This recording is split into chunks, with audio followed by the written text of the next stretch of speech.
2 நாளைக்கு முன்பாக ஒரு மாங்கா மடையன் எழுதியிருந்தார். ரோவினால் இது இயக்கப்படுகின்றது. அந்த நிகழ்வுக்கு சுமார் 30 லட்சம் ரூபாய் செலவழிக்கப்பட்டிருக்கும் என்று. நீங்கள் ஒவ்வொருவரும் அடுத்தவர்கள் முதுகிலே ஏறி செல்பவர்கள். தனியாக தேர்தல் கேட்க முடியாத கோழைகள், தன்னுடைய கட்சியிலே தேர்தல் கேட்க முடியாமல் அப்படியே கேட்க முடிந்தால் கூட பல கட்சிகளை இணைத்துக் கொண்டு கேட்பவர்கள் தான் இவ்வாறான முதுகெலும்பற்றவர்களாக இருக்கின்றார்கள். ஆர்ப்பாட்டம் நடத்தவில்லை, ஆண்மையுள்ளம் ஆண்மகனாக சென்று எங்களுடைய மனிதாபிமான ரீதியாக நாங்கள் எங்கள் மனதில் இருப்பதை வெளிக்கொணர்ந்தோம். கொழும்பிலே பாராளுமன்றத்தில் தூக்கி எறியப்பட்ட குள்ள நரிகள் இவர்கள் எங்களுக்கு எதிராக செயல்படுவதாகவே நான் சந்தேகிக்கின்றேன். அதே போல் பாராளுமன்றத்தில் இருக்கும் ஒருவரும் இதில் சம்பந்தப்பட்டிருப்பதாகவே நான் சந்தேகப்படுகின்றேன். அதனால்தான் கொழும்பு மக்கள் தூக்கி எறிந்தார்கள். எனவே அடுத்த முறை தேர்தலில் ஒரு முஸ்லீம் ஒருவர் இருக்கின்றார், போய் போலியாக கத்திக் கொண்டிருக்கின்றார், அவரும் தூக்கி எறியப்படுவார்.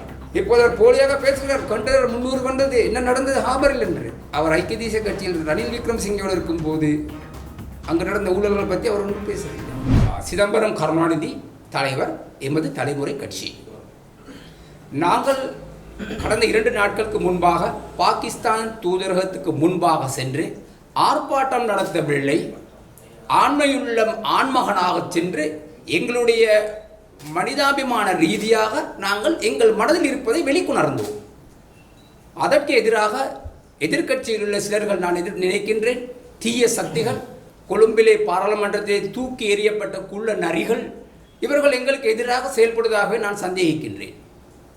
அதே போல் பாராளுமன்றத்தில் இருக்கும் ஒருவரும் இதில் சம்பந்தப்பட்டிருப்பதாகவே நான் சந்தேகப்படுகின்றேன். வடகிழக்கிலும் இருக்கிறார்கள். எனவே இவர்களுக்கு ஒரு அரசியல் கட்சியில் ஒருவர் முன்னேறுவது மிக வருத்தமாகவும் கஷ்டமாகவும் இருக்கின்றது. அதற்கு எங்களுக்கு எதுவும் செய்ய முடியாது. உங்கள் திறமைகளை வைத்துக்கொண்டு நீங்கள் செய்யுங்கள். நீங்கள் ஒவ்வொருவரும் அடுத்தவர்கள் முதுகிலே ஏறி செல்பவர்கள். தனியாக தேர்தல் கேட்க முடியாத கோழைகள், தன்னுடைய கட்சியிலே தேர்தல் கேட்க முடியாமல் அப்படியே கேட்க முடிந்தால் கூட பல கட்சிகளை இணைத்துக் கொண்டு கேட்பவர்கள் தான் இவ்வாறான முதுகெலும்பற்றவர்களாக இருக்கின்றார்கள். எங்களை பொறுத்தவரையில் எனது கட்சி, எமது தலைமுறை கட்சி, நாங்கள் எப்போது தேர்தல் கேட்டாலும் தனிமையாகத்தான் தேர்தல் கேட்போம். எவரோடும் சேர்ந்து கேட்பதற்கு எங்களுக்கு உத்தேசம் இல்லை, அவசியமும் இல்லை. எனவே இம்முறை தேர்தல் நான் கொழும்பில் கேட்பதற்கு தயாராக இருக்கின்றேன். நிச்சயமாக கொழும்பு மாவட்டத்திலே தேர்தல் கேட்கின்றேன் நான். ஆகவே இதை அறிந்தவர்கள் இப்போது நாங்கள் எங்களுடைய வளர்ச்சியையும் வேகத்தையும் விவேகத்தையும் பார்த்து பயந்து தேவையற்ற பிரச்சனைகளை உண்டு பண்ணுகின்றார்கள்.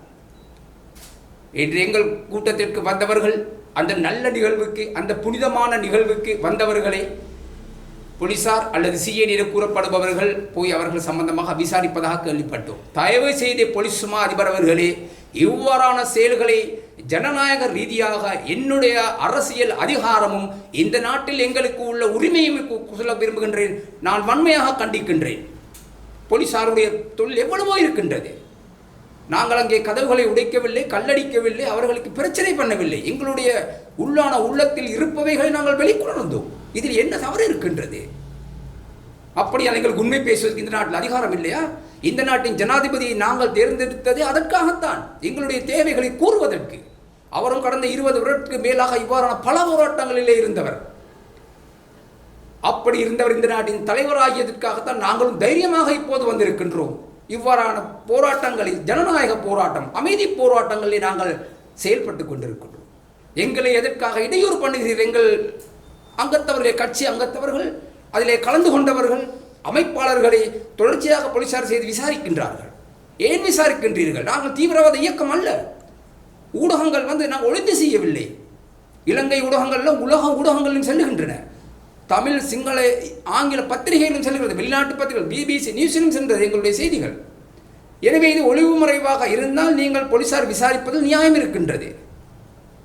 எனவே இவ்வாறான செயல்களில் ஈடுபடாதீர்கள்.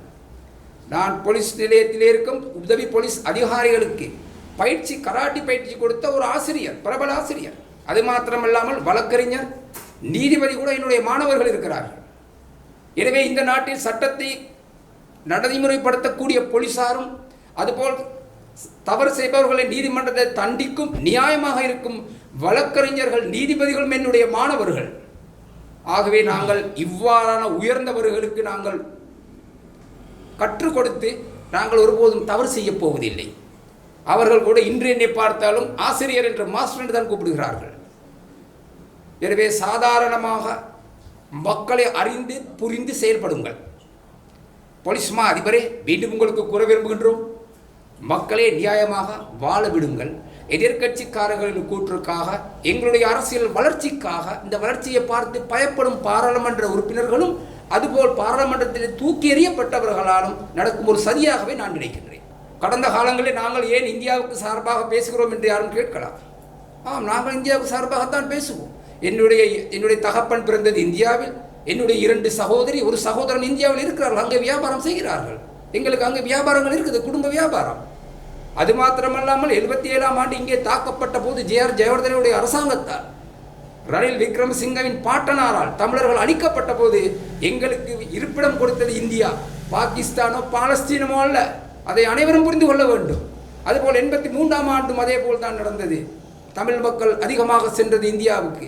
இன்று வடகிழக்கில் உள்ள தமிழர்கள் ஐரோப்பிய நாடுகளுக்கும் கனடாவுக்கும் சென்றால் கூட அவர்கள் முதன்முறையாக சென்றது இந்தியாவுக்கு. இந்தியாவிலிருந்து அநேகமானவர் சென்றார்கள். எனவே இந்தியாவை நாங்கள் ஒருபோதும் மறக்க முடியாது. இந்த நாட்டில் கோட்டாபே அரசாங்கத்திலே பிரச்சனை ஏற்பட்ட போது, இங்கு பெட்ரோல் இல்லாமல் இருந்தது, பணம் இல்லாமல் இருந்த போது இந்திய அரசாங்கம் தான் பெட்ரோல் கொடுத்தது. பாகிஸ்தானும் பாலஸ்தீனமும் இல்லை என்பதை இங்குள்ள அனைத்து சமூகமும் தெரிந்து கொள்ளுங்கள். எங்களுக்கு பண உதவியோ எது வேணுமானாலும் கொடுப்பது இந்தியா தான். அருகில் உள்ளவர்கள் தான் கொடுக்கின்றார்கள். அவர்கள் அளந்து கொடுக்கவில்லை, அள்ளி கொடுக்கின்றார்கள். ஏன்? எனவே அவர்களுக்கு நாங்கள் ஆதரவு அளிப்பது என்ன பிழை? அவர்கள் மீது பிழை இருந்தால் அவர்களையும் நாங்கள் கண்டிக்க தயாராக இருக்கிறோம் இந்தியாவை. ஆனால் அவர்கள் பிழை செய்யவில்லை, தவறு செய்யவில்லை. தவறு செய்யாதவரை நாங்கள் எப்படி தண்டிப்பதும் பேசுவதும்?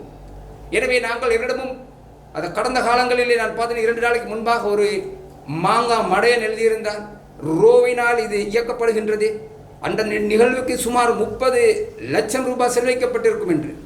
எனவே இந்தியா உயர் அதிகாரிகள், அநேகமானவர் என்னுடைய நண்பர்கள், நான் அவர்கள் கூட தொலைபேசி மூலமாக சொன்னேன், யார் அந்த ரோ இருந்து அனுப்பிவிடுங்க, காசெல்லாம் கொடுக்குறாங்கன்னு கேள்விப்பட்டேன். அவர்கள் சிரிக்கிறார்கள். எனவே இது நாங்கள் எங்களுக்கு ஒரு அந்யோன்யமானது இந்திய அரசாங்கம், இந்தியா, அதுபோல் இந்திய தூதரகம். எங்கள் மொழி பேசக்கூடியவர்கள் இருக்கின்றார்கள், எங்கள் சகோதரர்கள் இருக்கின்றார்கள். எனவே நாங்கள் அவர்களோடு உறவு வைத்துக் கொண்டிருக்கின்றோம். எங்களுடைய தேவைகளுக்காக நாங்கள் செல்லுகின்றோம். இந்த மக்களுடைய விசா பிரச்சனைகள் எதுவாக இருந்தாலும் நான் நேரடியாக செல்லுகின்றேன். அதை தொலைபேசி மூலமாக உதவி செய்கிறார்கள்.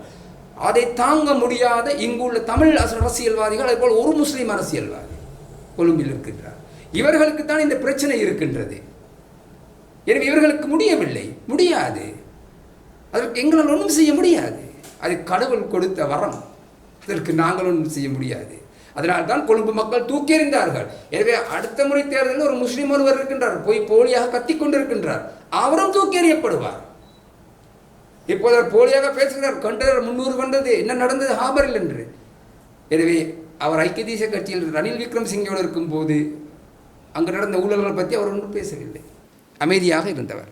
எதிர்கட்சிக்கு வந்த பிறகு குரல் கொடுக்கிறார்கள். எனவே இவ்வாறான போலிகள் தான் இங்கு பிரச்சனை ஏற்படுத்த முயற்சிக்கின்றார்கள். இங்கு பிரச்சனை ஏற்படுத்த முடியாது. இது ஐக்கிய தேசிய கட்சி அல்லது பொதுஜன ஐக்கிய முன்னணி போன்ற கட்சிகளாக இருந்தால் இங்கே நாட்டில் பிரச்சனை வரும். இப்போது இருப்பது என்பிபி அரசாங்கம். நீங்கள் வாளாட்டினீர்கள் என்றால் உங்கள் வாள் நறுக்கப்படும் என்பதை மறந்து விடாதீர்கள். நீங்கள் இன்னும் அனுரையின் ஒரு முகத்தை தான் பார்த்திருக்கின்றீர்கள். நீங்கள் தேவையில்லாத பிரச்சனைக்கு போனீர்களே, ஆனால் அவருக்கு தெரியும் உங்களுக்கு எப்படி மருந்து கொடுப்பது என்று. மறந்து விடாதீர்கள். அடுத்தவர்களுக்கு தொல்லை கொடுக்காதீர்கள். உங்களுடைய தேர்தலை மிக அழகாக செய்து கொண்டு போங்கள். எங்களுக்கு இடையூறு செய்ய வராதீர்கள். நாங்கள் ஒருபோதும் பயந்தது அல்ல. எங்களுக்கு பயம் தெரியும், ஆனால் பயப்பட தெரியாது. நன்றாக ஞாபகம் வைத்துக் கொள்ளுங்கள். பயம் தெரியும், பயப்பட தெரியாது. யாராக இருந்தாலும் நாங்கள் ஒருபோதும் பயப்படப் போவதில்லை. அது சாதாரண மனிதனாக இருக்கலாம் அல்லது சீருடையாடு உள்ளவர்களாக இருக்கலாம். ஏனெனில் நாங்கள் சட்டத்தை மதிப்பவர்கள். சட்டத்துக்கு விரோதமாக நாங்கள் எதுவும் செய்ய போவதில்லை. எனவே நாங்கள் யாருக்கும் பயப்பட வேண்டிய அவசியம் இல்லை. ஜனாதிபதியும் நாங்கள் கௌரவமாக பார்க்கணும், பயப்பட வேண்டிய அவசியம் இல்லை. ஏன் பயப்படும்? நாங்கள் பிழை செய்தோமா, தவறு செய்தோமா, அல்லது குற்றம் இழைத்திருக்கின்றோமா? இல்லை. நாங்கள் நல்லதை செய்வதால் யாருக்கும், கடவுளுக்கு கூட நாங்கள் பயப்பட மாட்டோம். கடவுள் எங்கள் மீது அன்பு வைத்திருக்கின்றார். எனவே உங்களுக்கு பொறாமையாக இருக்கிறது, உங்களால் எதுவும் முடியாது என்பதற்காக எங்கள் மீது போலியாக புகார்கள் வைக்க நினைக்காதீர்கள். அதில் எவ்விதமான வெற்றியும் பெறாது. நீங்கள் புகார் வைக்க நாளைக்கு நாள் நாங்கள் வளர்ந்து கொண்டிருப்போம். அதை பார்த்து நெஞ்சு வலி வந்து நீங்கள் சாகப் போகிறீர்கள். ஒரு குற்றச்சாட்டு இருக்கின்றது.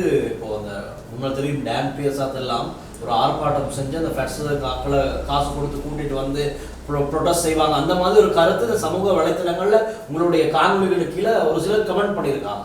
இந்த மாதிரியான கமெண்ட்ஸ்களுக்கு உங்களுடைய பதில் என்ன? நீங்கள் உங்களுக்கு காசு கொடுத்தா எப்படி பெட்ஸுக்காக்களை கூட்டிகிட்டு வந்து ப்ரொடெஸ்ட் செஞ்சீங்களா, அதோட நீங்கள் ஒரு விளம்பரத்தை தேடிக்கிறது தான் இப்படி செஞ்சீங்களாங்கிற நிறைய ஒரு விமர்சனங்களும் இருக்குது. இந்த விமர்சனங்களுக்கு உங்களுடைய பதில் என்ன? நான் இது தேர்தல் காலமாக இருந்தாலும் எங்களுடைய கட்சி தேர்தலில் கலந்து கொள்ளவில்லை. நாங்கள் இந்த மேடைகளிலும் பேசியதும் கிடையாது. இது ஒரு தேர்தல் மேடையும் அல்ல, வாக்குக்கான வேட்டையும் அல்ல. எனவே இது ஒரு அநீதிக்கு எதிராக ஒரு போராட்டம் என்பதை விட அருமையாக நாங்கள் போய் அமைதியாக சொல்லிவிட்டு வந்தோம். அதைத்தான் நாங்கள் கூறுகிறோம். இது போராட்டம் என்று கூட நாங்கள் கூற விரும்பவில்லை. நான் நினைத்தால் அன்று சுமார் 280 பேர் போல் வந்தார்கள். அவர்கள் அனைவருக்கும் வீடு கட்டி கொடுப்பேன். அது ஏன் விருப்பம், நான் எவனுக்கும் கேட்க முடியாது, அரசாங்கத்துக்கும் முடியாது. அது என்னுடைய பணம், நான் கட்டி கொடுப்பேன். அது ஏன் விருப்பம்? இதை கூறும் பிச்சைக்கார எதிரிகள், அரசியல் செய்பவர்களால் ஒரு மலசலக்கூடம் கூட கட்டி கொடுக்க முடியாது. இந்த முட்டாள்களுக்கு நான் மட்டக்களப்பில் 500 குழாய் கிணறு எடுத்து கொடுத்துருக்கிறேன். ஆனால் இங்கே போலியாக இங்கும் மட்டக்களப்பிலும் யாழ்ப்பாணத்திலும் குறைக்கத்தான் தெரியும் இவர்களை கொள்ளிய அரச காசை எடுத்து அதிலும் ஊழல் தான் நடக்கின்றது. நாங்கள் எங்களுடைய சொந்த பணத்திலே செய்கின்றோம். நான் நினைத்தால் மீண்டும் கூறுகிறேன், வந்தவர் ஒவ்வொருவருக்கும் தனிநபருக்கும் வீடு கட்டி கொடுக்க என்னால் முடியும். நினைத்தால் நான் கட்டி கொடுப்பேன். அது என் விருப்பம். கூறும் எனக்கு விமர்சனம் செய்யும் இந்த போலி பாராளுமன்ற உறுப்பினர்கள் அல்லது முன்னாள் பாராளுமன்ற உறுப்பினர் படுதோல்வி அடைந்து கொழும்பிலே படுதோல்வி அடைந்து தூக்கி எறியப்பட்ட குப்பையில் இருப்பவர்களுக்கு நான் கூறுகிறேன், முடியுமாக தான் ஒரு மலசல கூட உன்னுடைய சொந்த காசில் கட்டி கொடு. இதை விட வேறொன்றும் கூறுவதற்கு இல்லை இந்த தமிழின துரோகிகளுக்கு.